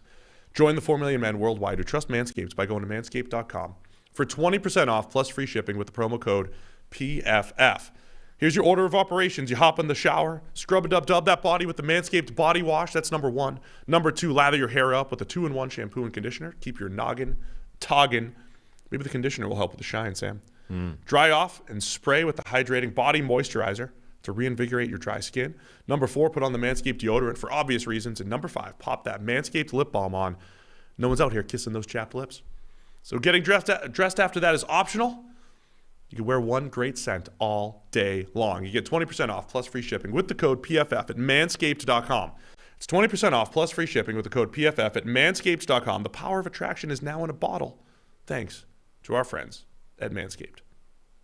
Promo PFF, manscaped.com. It's hot in here. That's fine. I have to go to the wear the helmet on the top deal. We're still all winning here because it's covers the bald. It's covering the perfect. It's covering the shine until we have a more permanent solution here. So one of the things I think we need to talk about is with this stupid ass process the NFL runs of the 2-day legal tampering period as opposed to just free agency. I can't wait till free agency starts in under 2 hours. That's what I mean. So we've already had a couple of deals that have reneged, right? Deals that were done and now are no longer done. So J.D. McKissick was supposed to be going to the Washington Commanders, right? Oh, no, so the Bills. So going from the Commanders to the Buffalo Bills has since reversed course and is going back to the Commanders.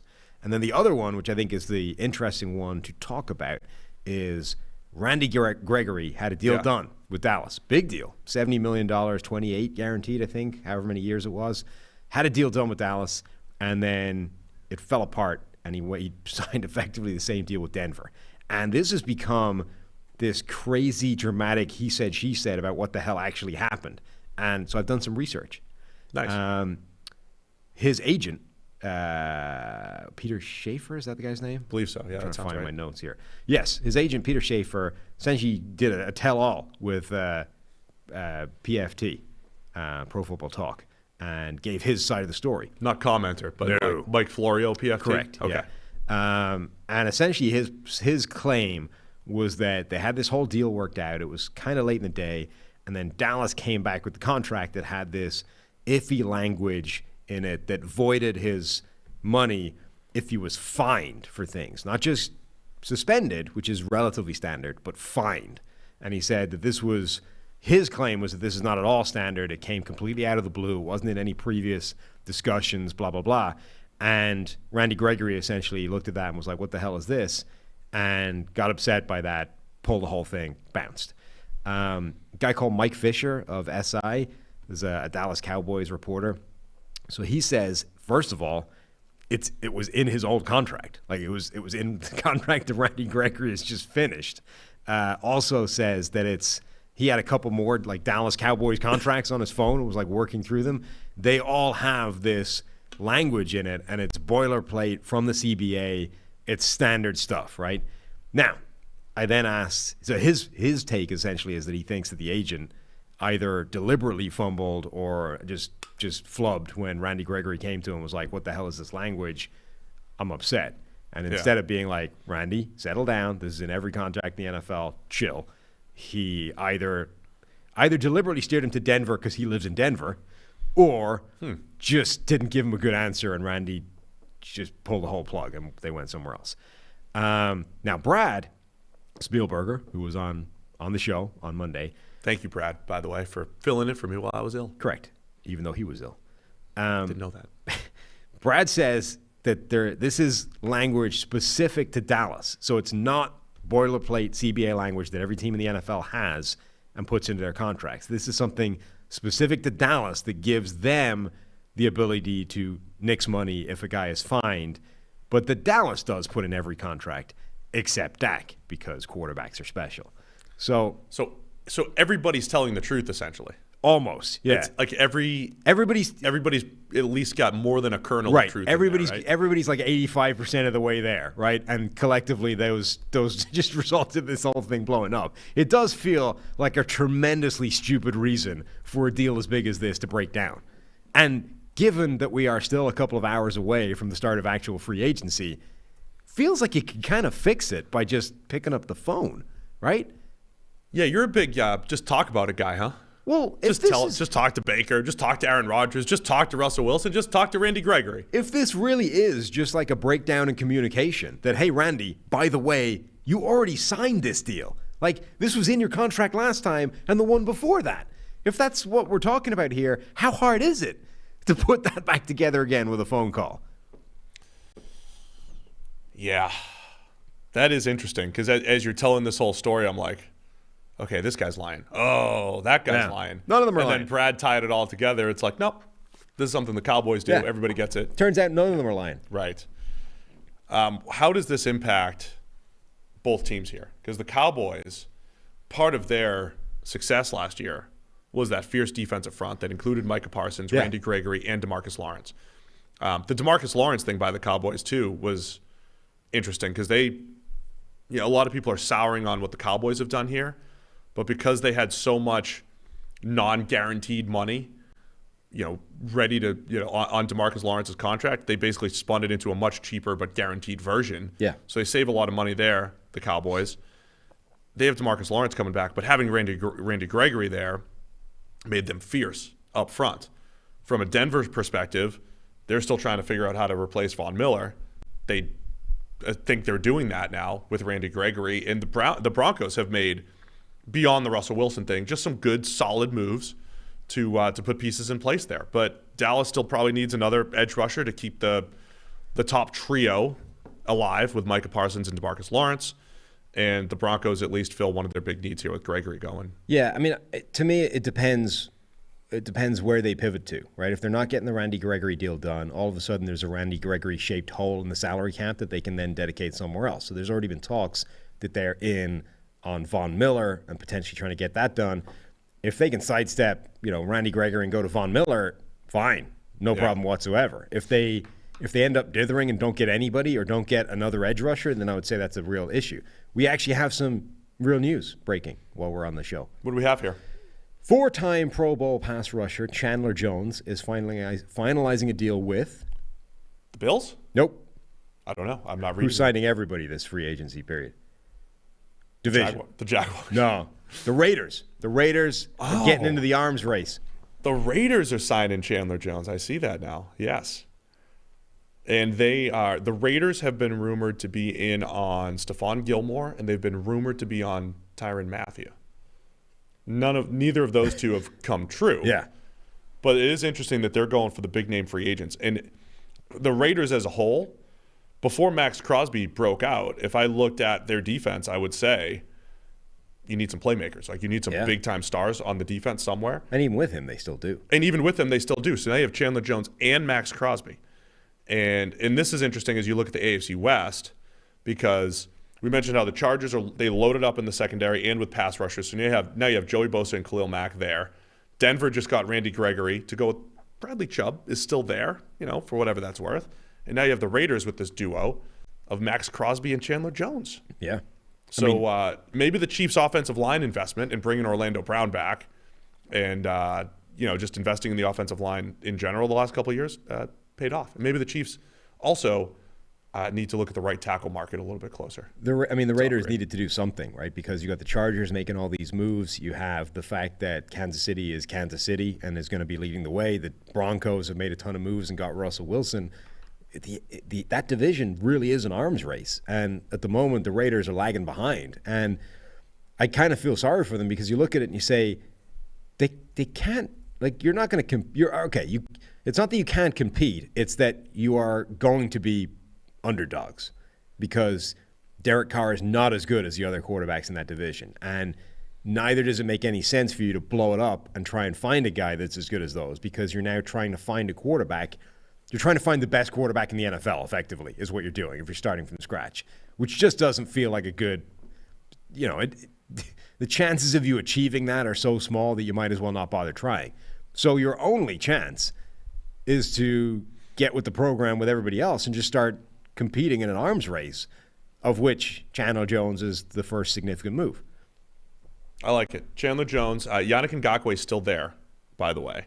Ngakoue is a tough one for us, right? He's so bad against the run that he had a 47 overall grade last year, even though he's been generally an effective pass rusher. Not as good as he was that one really good season that he had in Jacksonville. But perfect now as a complement to fold into a rotation with Chandler Jones and keep Jones a bit fresh and let Ngakoue only rush the passer. If Ngakoue never sees a run play unless it's like the occasional draw, you could get some value out of him. The problem is, too, he's making a lot of money. But Ngakoue, Max Crosby, and Chandler Jones there. Chandler Jones can move around the formation. Ngakoue is pretty much set. Scratch everything we just said about Ngakoue because he's expected to be traded to the Colts in a deal that includes Rock Ya-Sin. Yeah, just delete that part. Yeah. We're live.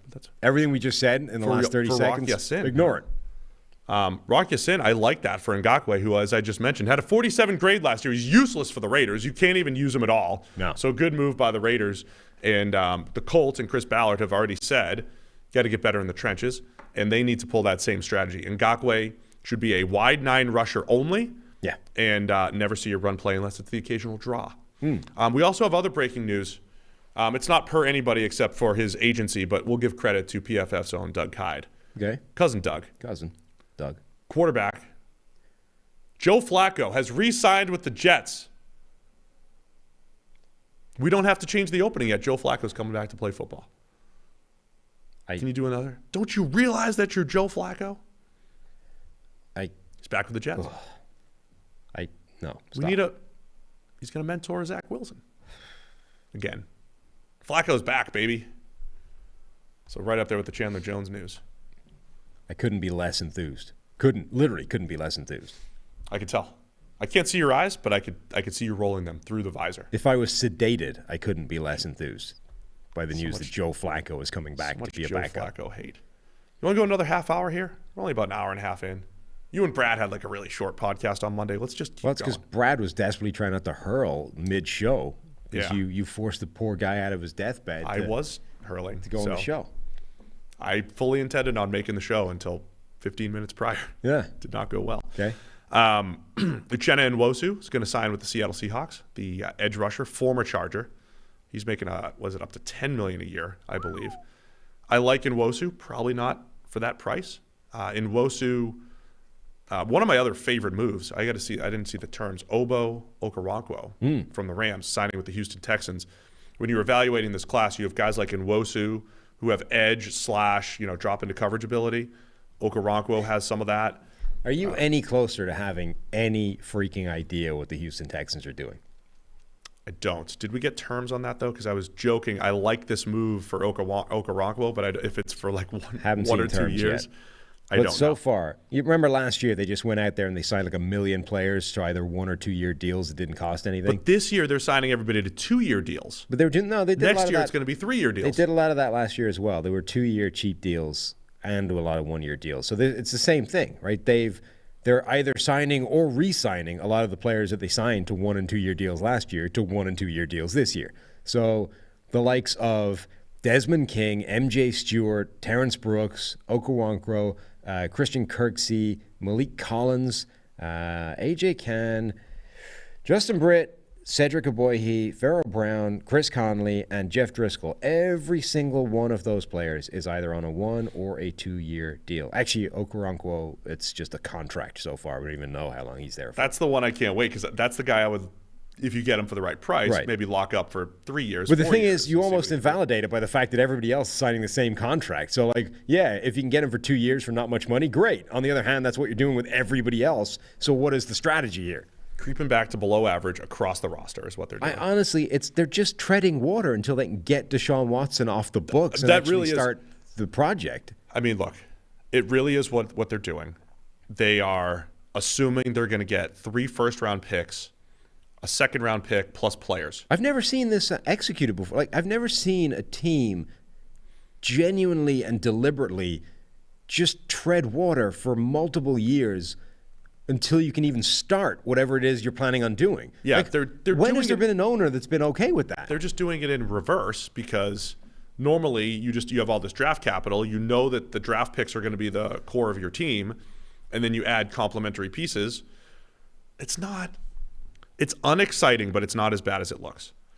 Again, like bringing back Justin Britt, bringing in AJ Cann, bringing back Malik Collins.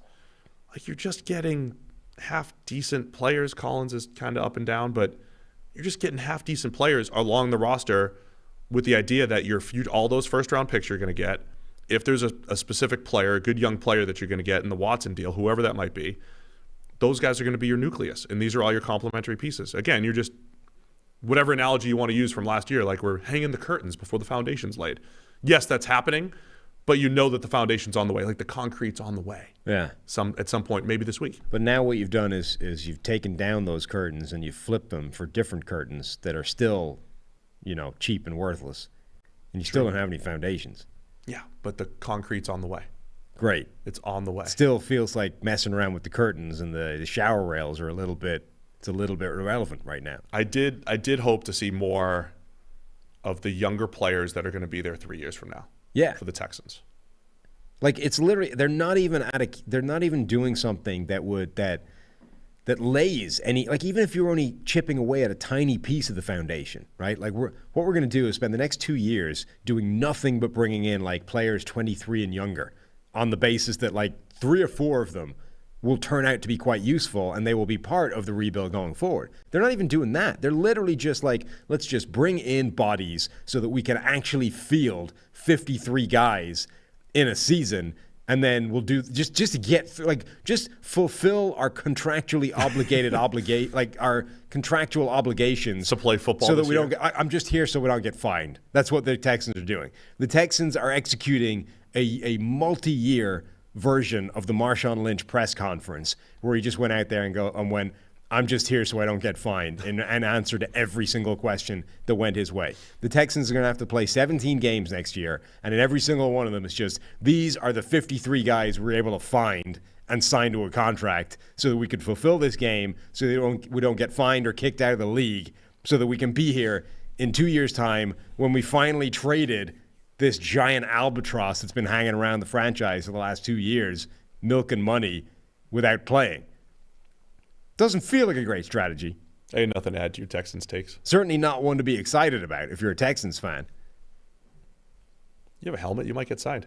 Yeah? I want to talk Bucks really see, quick. now we've reached the point where it doesn't even make sense. Yeah. You just have to scroll up in the chat when everybody was complaining about the shine coming off of Sam's head. But to answer it, yes, it is to hide the bald head. It is. The Bucks are trying to, I don't even want to say run it back, but the Shaq Mason deal for a 5th-round pick. Steal. Again, I'm complimenting teams for paying $7 to $10 million for their guards, other than Brandon Scherf, for some good starting guards. Yeah. Shaq Mason's going to be $7 to $8 million over the next couple of years, plus a 5th-round pick. Huge win for the Tampa Bay Bucks. Yeah. I don't know if it's a massive loss necessarily for the New England Patriots, but those are the teams I want to talk about too. I feel like the Patriots, the Saints, they're just a couple teams that are not doing anything and have many question marks. I think the Cardinals, even though they've done some stuff, sitting here with a lot of question marks coming out of free agency. I think those stories are it's easy to talk about the Chargers, the Jets, and the Jaguars, and the teams that are doing a lot of stuff. Teams like the Patriots, who are seeing their players signed to elsewhere or trading one of the best starting guards in the league for a 5th-rounder, what's New England going to do going forward? They've also re-signed the heart and soul of both their defense and their special teams. Devin McCourty is back there at 127 years old, and Matthew Slater is still back as their special teams ace. So they're good. So they're all set. Mm-hmm. Bill Belichick is going to, like, his entire career, his tenure is characterized by getting out a year early, you know? You're going to get rid of a player a year before they go over the cliff, right? Matthew Slater is going to be 52 and still running down on punt coverage, and Belichick is just going to sign him up. They re-signed the heart and soul of their offense, too. James White is back. And Brian Hoyer. You have you have the heart and soul of your offense, defense, and special teams. You're right. Well, perfect. I do believe that the Belichick a year early thing, though, is not really valid. I mean, that's pretty much run its course, right? I mean, Tom Brady's one of them, but that's besides the point. Yeah, that doesn't help. Like even like Asante Samuel went and had good years, right? Yeah. Other players have gone, and Logan Mankins was not a trash player, I don't think, with the Bucs when they got rid. I mean, they moved. Richard Seymour went and had, I think, 2 good years with the Raiders. Like I think they just hit a point where they don't see the value doesn't match up with the production. It's not that they immediately hit a cliff. No, but there's very few guys that have gone and been as good post New England than have been there. Like the point was always that he gets out a year early, not that he gets out immediately when they become trash. Yeah. Like the point is he gets out, and then within 2 years, that guy is not going to be the same player. And that has broadly been true. Like a couple of guys, Asante Samuel I think is a good one, and obviously Brady. But beyond that, most of those guys are definitely on the way down. So the other interesting thing about New England in general, right, is last year they went completely against the script and spent $500 million in free agency. Yeah. And again, what I mentioned earlier in the show, all their top cap hits are essentially last year's free agent class. This year, it's the Texans strategy. Now, when you at least alternate those strategies, that kind of makes sense to me, right? So now it's for the Patriots, it's a whole bunch of 1 and 2 year signings. It's bringing back James White and Devin McCourty and Matthew Slater, like you said. Kicker Nick Folk, trading Chase Winovich for Mack Wilson, which I like. I mean, we were Chase Winovich fans coming out, and I think he's been a pretty effective pass rusher in the NFL. Fell out of favor in New England. I think that is a good move for the Browns. Patriots have nobody playing linebacker right now, so Mack Wilson slots into play. And probably signifies, again, along with J.C. Jackson being moved, a pivot, a change in how New England are playing defense. Because the Patriots linebackers, Juwan Bentley, Dante Hightower, these 255-pound thumpers that could take on guards, that could, attack fullbacks if they ever find them, that can just dominate without being blocked for, right? They can actually handle things on their own. They're now being replaced by guys like Mack Wilson, who's smaller, can run in space, can cover a bit more. I think that among a lot of the moves that the Patriots have made on defense signifies this shift in strategy. Yeah. Terrence Mitchell and Jalen Mills are the starting corners right now in New England. Yeah, that's not great. We came in saying I know New England fans are saying, where's wide receiver 1 for Mac Jones? Where's the top receiver? The receivers right now, you've got Nelson Aguilar, Kendrick Bourne, Jacoby Myers. It's not a trash group when you add Jonnu Smith and Hunter Henry there, but you would rather have a top guy to push those guys down the depth chart a little bit. Offensive line-wise, you have 3 starters back. You have a probably right guard and right tackle to figure out still. So there's just a lot of questions in New England. Not that they don't figure it out with they do a really good job of getting those average to slightly above average players that are capable. But this is when you have rookie contract Mac Jones, right? So their spending spree, that's kind of like what I'm saying, right? We're talking about the Bengals. We're talking about the Chargers with rookie quarterbacks heading into year 3. Patriots have their rookie quarterback heading into year 2. Last year they did their spending. Compare all the money that they spent in free agency on the players that they spent on compared to, say, the Bengals and the Chargers. I like where the Chargers are going with their spending spree in particular. Yeah. Maybe the Bengals a little bit more. Well, those two, the difference between is that those two teams are 100% convinced that their quarterback is the truth, right? Joe Burrow, Justin Herbert, we are sold. I'm sure New England is too. Nah, I don't think they can be. What are you talking about? How can you possibly convince that Mac Jones is Justin Herbert or Joe Burrow? He doesn't have to be. He had a good season. He had a very good season. Okay, but like there's a world of difference between being convinced that guy is the absolute truth and we are like he's your quarterback for at least the next 4 years. Right, but there's a difference being Joe Burrow or Justin Herbert versus a Mac Jones in his current guise. I think is very different in terms of how you would deploy resources because those two guys can take you to a Super Bowl. Joe Burrow just did it. Justin Herbert has played at that level. You know that if you give them enough around them, they're going to make it. You don't know that Mac Jones can. So you're not going to. How does that affect your team building? Because you're not going to recklessly, like they have a window right now that with this rookie contract, we have a period of time that we can overcommit. We can spend more than we're bringing in because we have this like little window of time where this dude's contract makes everything easier. If you're the Patriots, you don't know that the guy's capable of winning in that window, so you're not necessarily going to mortgage the future for now. I think it's the same exact strategy, though. No. Because if you have, even if Mac Jones is in the middle tier of quarterbacks, and whether it's upper middle tier, whatever it is, even if he's in the middle tier, the only way to win with a middle tier quarterback is with an exceptional roster around him. It's the same strategy, whether you have an elite first contract quarterback or a good or average first contract quarterback. You do what you can to win.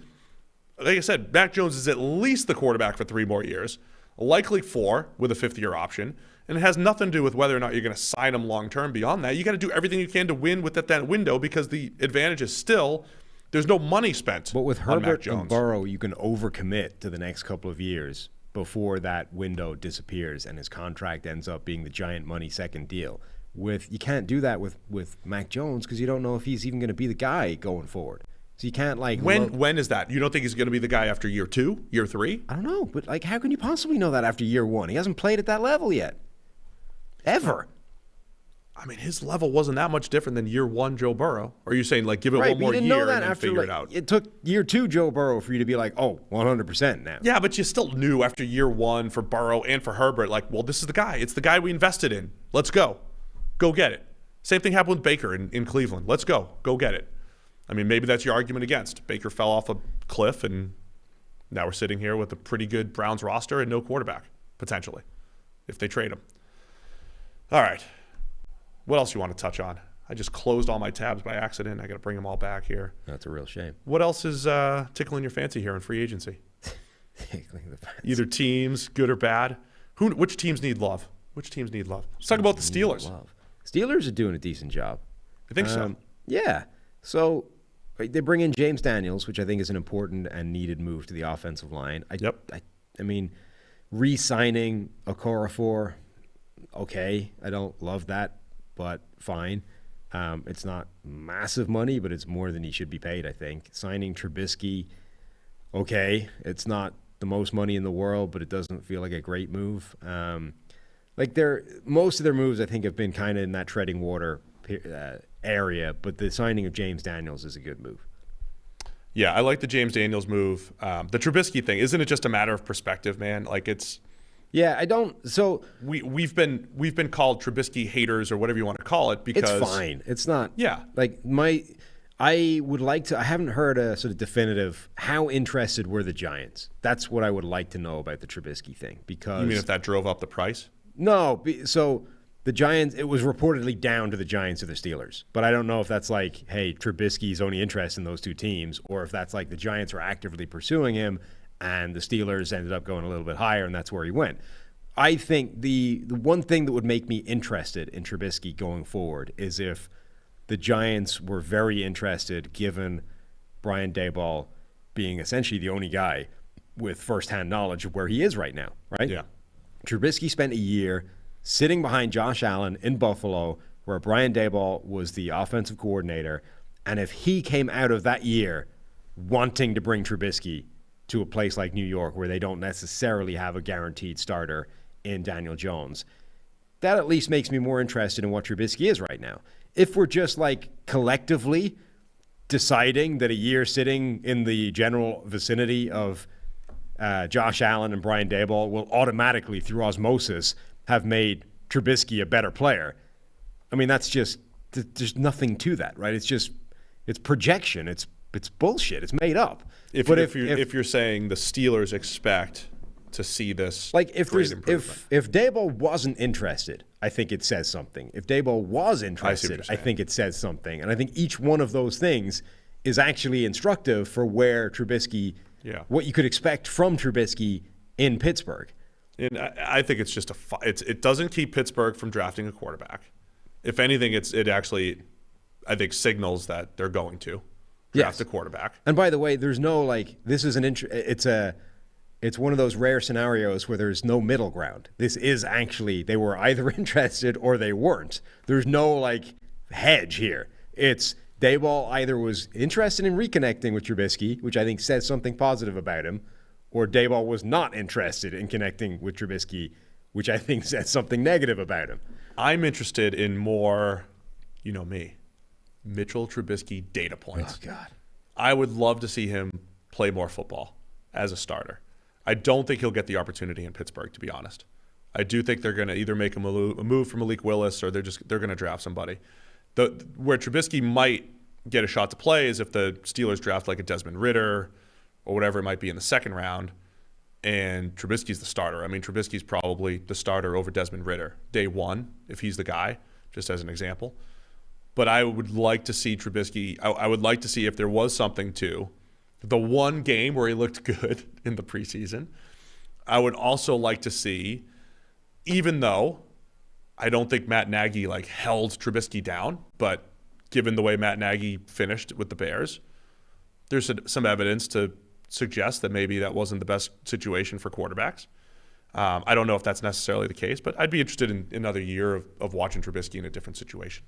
Cardinals brought back Max Williams. There you go. So I like that deal. So they brought back both him and Zach Ertz, right? Yes.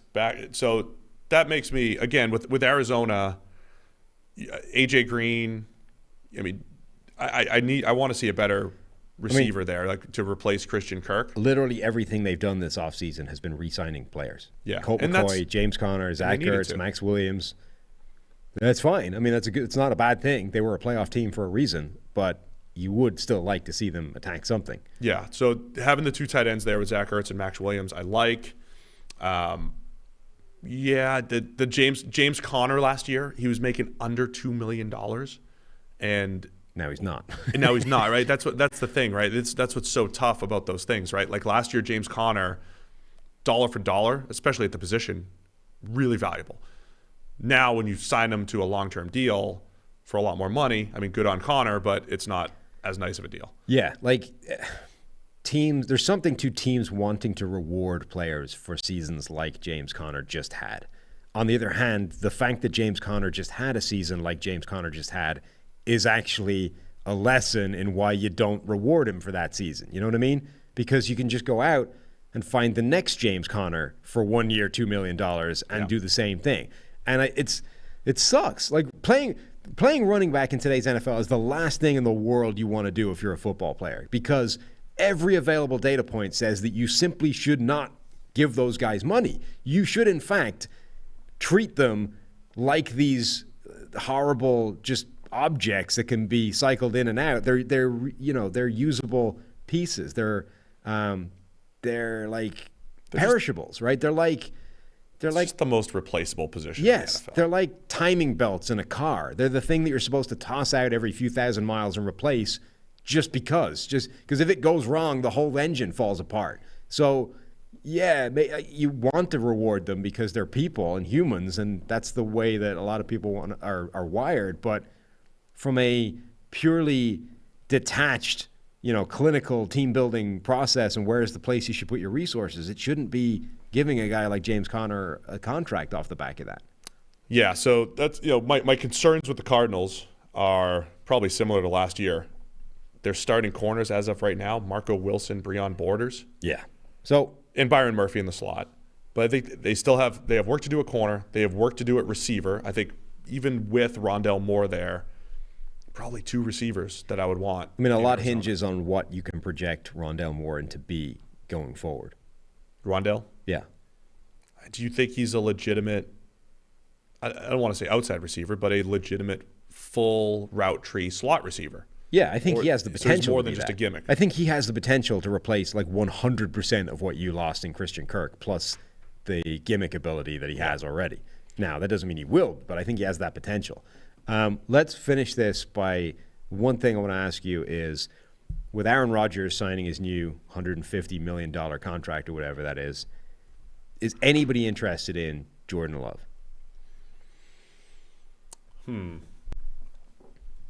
Yeah, the last musical chairs team. But it's not even that. It's literally just the Seahawks, right? Because Carolina can't hitch their wagon to Jordan Love. It's probably just the Seahawks. Yeah. So Jordan Love is the one, or the Seahawks rather, are the one team where Jordan Love as a long-term roll of the dice makes sense. The other teams that could be are like the Falcons, if you're going to sit him again.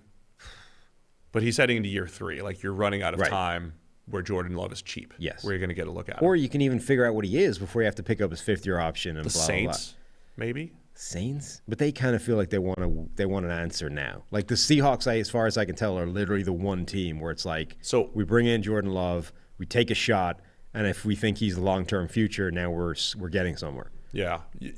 But he doesn't even need to be good this year. He just needs to be able to convince them that he's a guy going forward. But the other teams I'd look at are the teams that, like the Colts, Saints, Falcons, who would, like the Packers. The Packers don't want to have Jordan Love just sitting on their bench because they're assuming Aaron Rodgers is going to play beyond 1 year now, even though he could retire at any point. The other teams might end up as either bridge options. They might have bridge quarterbacks like the Colts, the Saints. The Falcons Matt Ryan is essentially their bridge quarterback at the moment right now. They have one in-house. So those are the teams that might want to pay for 1 year on the bench for Love and then maybe look at next year as their guy. The thing about Love is, like, what's his value right now? I think he was drafted in the 1st round when he was a 2nd-round prospect. Others had him lower. I think after seeing that there hasn't been any signs of tangible progress, either between the preseason or one start, I don't think his value's up. So what's he worth? 4th rounder? 3rd rounder? 3rd, maybe. Maybe a 3rd. And I like taking shots on those guys. Like, I didn't mind when the Dolphins spent a 2 on Josh Rosen just to see. Obviously, that didn't work out at all, but it's worth. I'm willing to use 2nd and 3rd round picks to see if that guy can be my quarterback. But there's fewer teams that are that level of desperate for, say, a Jordan Love. The Rodgers deal is fascinating because if he plays that whole thing out, they're going to have a ridiculous cap hit his retirement year. They did do it was a unique way of allowing Rodgers to not kill the team while he's there, but to kill him when he leaves. I mean, yeah, which is good for Rodgers and his ego. They can rework it as time goes, but it's not. They're likely to have a pretty severe cap hit at the point where he eventually does decide it's time to walk away. Did we fall? Did you? I know you guys talked about Devontae Adams a little bit when Brad was on here. What are they going to do with Adams' contract? because he's not going to play on the franchise tag. Yeah. He could potentially hold out. How are they going to work both of those in? This year's fine. How are they going to do that for next year or beyond? I mean, they're just going to need to make it work because they can't. They're going to have to give Adams a contract, and with the deals like Christian Kirk flying in, it's making it harder and harder for the Packers to turn around and say, hey, that Nuke Hopkins deal is an outlier, because it's becoming less of one as the time goes by, at which point you're just going to need to figure it out. The Chiefs are going to have the same deal with Tyreek Hill, he was full eyeball emoji when the Kirk deal came in. Yeah. I was joking saying maybe that's Allen Robinson, but yeah, that's because the Kirk money. Every agent's using the Kirk money right now for the wide receiver market, which certainly isn't helping Allen Robinson or anyone. You remember, like, for years it was always, hey, Tom Brady's taking less so that he can be surrounded by a championship caliber team. When you looked at the numbers, okay, it was a thing, but it was never a massive thing, right? Like, he was enough to get. He still got paid. He still got his money. He still got his money, and it was always enough to get you, like, maybe a slot receiver a year. All of a sudden, though, when you're comparing it to, like, Aaron Rodgers, like, Rodgers now he's getting paid $75 million this year, right? Now, obviously, the cap hit is lower, but now you're comparing his cap hit to Brady's cap hit, and we're talking like half the money now. Yeah. And if you're Rodgers again, it's like, well, sure, you deserve it. Nobody's arguing that, but so does Brady. So at what point do you sort of look at this and say, if your motivation genuinely is that second ring, should you be taking a little bit less? But the cap numbers as of right now, 28, 31, 40, aren't egregious. It's because they have the two void years where it's 59 and 53, those fake years that eventually they're going to have to pay on the back end. I love that it's when he's 42 and 43, Rodgers. Yeah. Man, that's where it gets tough. I mean, Rodgers really structured it that he's not killing the cap right now. But the year after he leaves, unless they do some more restructuring, the year after he leaves, it's trouble. And the longer he plays, the worse it's going to be. Yes. As far as that last cap hit. Anyway, I think that's it. We got a full show to do tomorrow, too. Sweet. We can ramble about everything. Oh, that was fun. We just going around the horn, talking about the entire NFL. Appreciate everybody tuning in. If you're in here late, it's because, Sam is bald. His bald head was a little shiny, so he's wearing the helmet. Don't forget, we have our charity drives, too. I kept forgetting to mention. You didn't win yet, right? No, not yet. Okay. Charity drives are still going. At PFF_Sam, at PFF_Steve. Our pinned tweets. I'm raising money for Heritage House here in Cincinnati, a faith-based recovery program. I'll do combine drills if I win, and I'm way behind right now, $640. Sam, so go donate to mine right now. Go, pause it. Go donate to mine right now. And then Sam will do the Jackson Mahomes TikToks. He's doubled me at $13.96 so far, raising money for Sunshine Kids for Cancer. Yeah, and clearly I'm demonstrating today that I have no problem making myself look like a tit. You don't. Either. You talking about before or after the helmet? Well, either. Okay. Yeah. Well, that's good. One was unintentional, one was intentional. And we're going to start another GoFundMe for some sort of, mattifier or whatever for your head. I don't need to GoFundMe for that. Okay, I can afford my own mattifier. Okay, good. Powder. I'm sure there's something. Or we could just let's turn some of these lights away from my shiny head. That's true. We could do some different light tilting. No, because if I get more lights, I look more ghostly. We probably don't need 15 lights shining down on my head. That's all I'm saying. That's a fair point. We'll see what we can do here in the studio. Anyway, free agency hasn't started yet. We just covered it, but it hasn't started. We got just over an hour left. Enjoy free agency. Enjoy the official signings. Hopefully none of your team's players renege. And then Sam and I will be back here tomorrow to just recap the actual beginning of free agency. So join us tomorrow, 10:30 a.m. Eastern, here on YouTube. And then, of course, wherever you get your podcasts. Yeah. Thanks to everybody for tuning in. See you tomorrow.